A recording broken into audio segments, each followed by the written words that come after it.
Welcome back to The Explainer, everyone. Today, we're looking at a man whose face is literally recognized on every single continent. His life has been documented by global media for decades, and yet his true self remains surprisingly unseen by the general public. We are, of course, talking about King Charles III. For over 70 years, most of his life actually, he was the longest-serving heir to the British throne in history. But beyond those official portraits, the grand royal ceremonies, and the thousands of public appearances, there's a really fascinating, deeply human story. Okay, let's dive into this, because it's such a remarkable question. Who exactly is the man beneath all those heavy royal titles and centuries of tradition? I mean, we see the crown, we see the uniforms, but who is the person who spent more than 7 decades preparing for a role that honestly seemed like it was forever out of reach?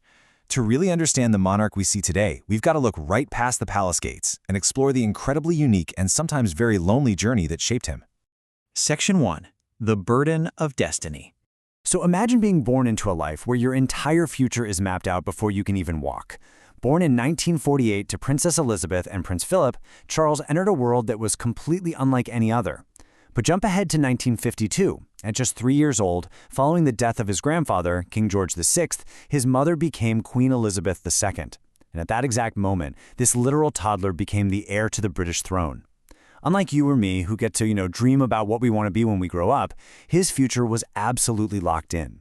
Every lesson he took, every public appearance, every single choice was shaped by this massive, looming expectation that he would one day be king. Section 2. A lonely Scottish childhood. Now, this era is really the emotional anchor of his entire story, and this brilliantly illustrates the massive gap between what people saw and what he actually experienced. While the public envisioned a boy growing up surrounded by unimaginable wealth and this ultimate palace privilege, his private reality was entirely different. His parents had incredibly demanding royal duties, which naturally meant long periods of separation, and his father, Prince Philip, insisted he attend Gordonston School up in Scotland. Far from being some luxurious palace, Gordonston was famously strict. We're talking punishingly cold morning runs, freezing showers, and just this relentless focus on physical toughness. For a young, sensitive boy sent far away from his parents, it was a profoundly isolating experience. As one biographer noted, Charles struggled. He was sensitive, artistic, and often bullied. Just let that emotional weight settle for a second. This wasn't just a tough school, it was an environment completely at odds with his natural temperament. But here's why this matters so much for our understanding of him today. He couldn't just leave. He had to endure that isolation. And those incredibly difficult, lonely Scottish years quietly but powerfully shaped him into a deeply resilient survivor. He essentially had to learn to retreat inward and build his own quiet strength just to get through it. Section 3. Man behind the crown. Let's move to and see how this builds his character later in life.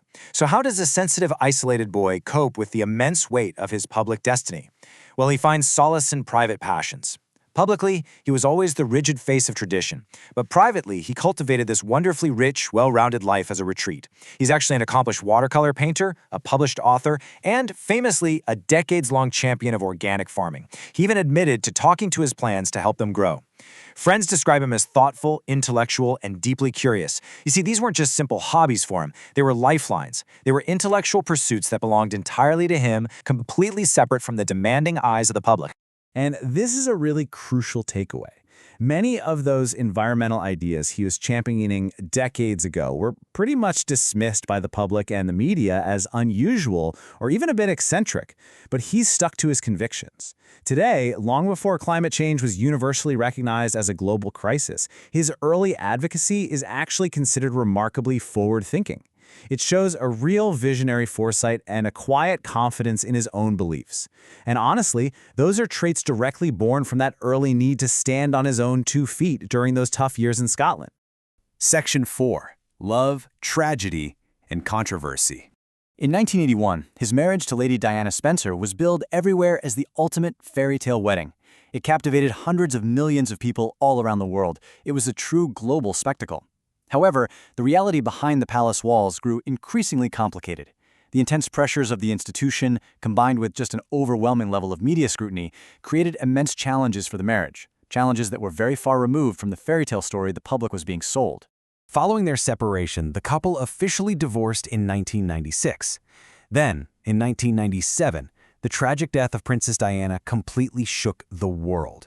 This event profoundly transformed public opinion and placed the entire royal family under a level of global scrutiny that was just unprecedented. It fundamentally changed the relationship between the monarchy, the press, and the public forever. To this day, it remains one of the absolute defining moments in modern royal history. For years after, Camilla Parker Bowles was one of the most controversial figures connected to the royal family, facing intense public criticism. Yet Charles remained steadfastly committed to their relationship. In 2005, the couple married, and over the years we've witnessed a really remarkable shift. Public opinion gradually softened, and today she serves as queen alongside him. His stoic endurance through decades of controversy and massive public pushback, well, that is a direct reflection of that exact same quiet resilience he was forced to build as a lonely, bullied boy back at Gordonstown. Section 5. The longest wait ends.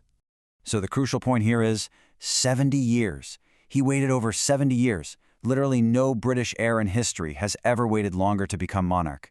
Just think about that for a second. 7 decades of living in the waiting room of history, preparing for a role that you can never ever fully rehearse until the exact moment it suddenly arrives. But the question is, how did he actually spend that time? Well, he used those decades of waiting highly productively. Back in the 1970s, he founded the Prince's Trust, an incredible organization that has helped hundreds of thousands of young people develop skills and find employment. From the 80s all the way through the 2010s, he represented the crown in thousands of engagements worldwide. Patience really became the defining feature of his public life. He didn't just sit around and wait. He acted, turning a lifetime of anticipation into a very real lifetime of service. And then, the wait finally ended. In September 2022, following the passing of his mother, Queen Elizabeth II, Charles immediately became king. Months later, his coronation at Westminster Abbey was this fascinating blend of the old and the new. It combined centuries-old sacred traditions with modern symbolism meant to reflect a rapidly changing world. He finally inherited the crown, but alongside it, he also inherited enormous modern expectations. Now, what's really interesting about this breakdown of challenges is the sheer scale of what he now has to navigate. It's monumental. The modern monarchy faces significant hurdles right out of the gate. His reign begins amid economic uncertainty and political division. He has this incredibly delicate task of preserving centuries of tradition while simultaneously trying to adapt to rapidly changing public expectations.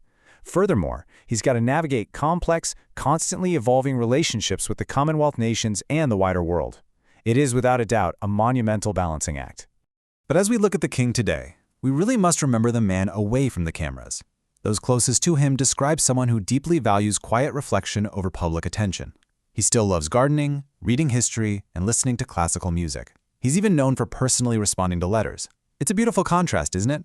The vibrant, sustainable adult gardens he's so carefully cultivated stand in such stark contrast to the cold, rainy, and isolated Scottish environment of his youth. Through all the noise, he built his own sanctuary.